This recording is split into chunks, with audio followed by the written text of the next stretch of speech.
চোরাই বাইকের কারবারিকে ধরল অশোকনগর থানার পুলিশ। ধৃতের নাম সৈফুল ইসলাম। বৃহস্পতিবার গভীর রাতে গোপন সূত্রে খবর পেয়ে অভিযুক্তের অশোকনগর থানার অন্তর্গত তালসার উত্তরপাড়া এলাকায় বাড়িতে হানা দেয় পুলিশ। বাড়ির পিছনে ত্রিপল দিয়ে ঢেকে লুকিয়ে রাখা 7টি নতুন মোটরসাইকেল উদ্ধার করা হয়েছে। বাইকগুলির কোনো কাগজপত্র না দেখাতে পারায় গ্রেফতার করা হয় অভিযুক্ত সৈফুলকে। ধৃতকে 5 দিনের পুলিশ হেফাজত চেয়ে শুক্রবার তোলা হয় বারাসাত আদালতে। ধৃতকে 5 দিনের পুলিশ হেফাজতের আবেদন করা হয়েছে।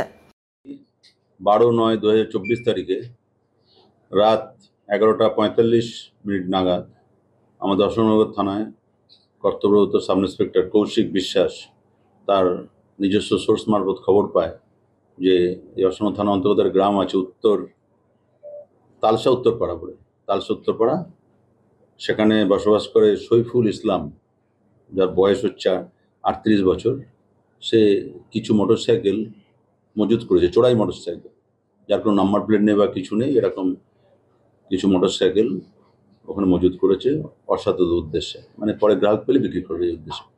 তখন সঙ্গে সঙ্গে আমাদের কৌশিক, সাব ইন্সপেক্টর কৌশিক, ভারপ্রাপ্ত আধিকারিক চিন্তামণি নস্করকে জানায় এবং তার আদেশ নিয়ে সে তার ফোর্স অফিসার নিয়ে ওখানে রওনা হয় এই সোর্স ইনফরমেশন ওয়ার্কআউট করার জন্য।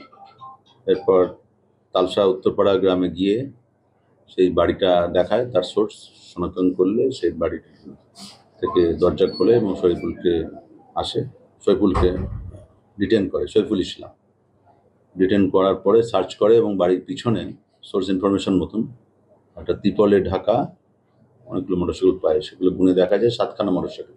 তার বেশিরভাগই হচ্ছে Pulsar company, Bajaj Pulsar company, 4টে বা অন্যান্য কোম্পানি আছে।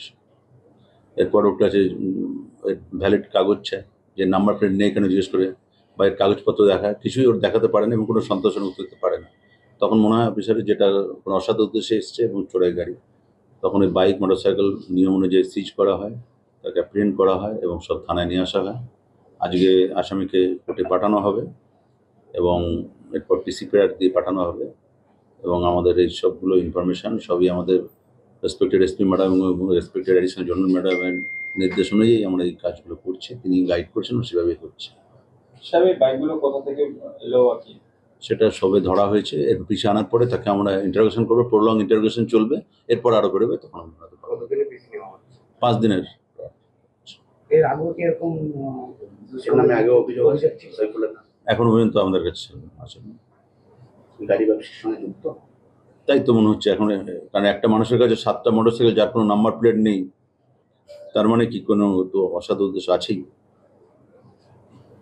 একই একাই যুক্ত নাকি এর সঙ্গে কাউকে পাওয়া? এখন আমি একজন ধরেছি, এখন এরপর পরবর্তীকালে তদন্ত যেভাবে আসবে সেভাবে আমরা এগোবো। কবে নাগাদ এনেছিল গাড়িগুলো?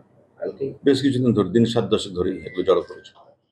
অশোকনগর থেকে শান্তনু বিশ্বাসের রিপোর্ট, চ্যানেল 24/7।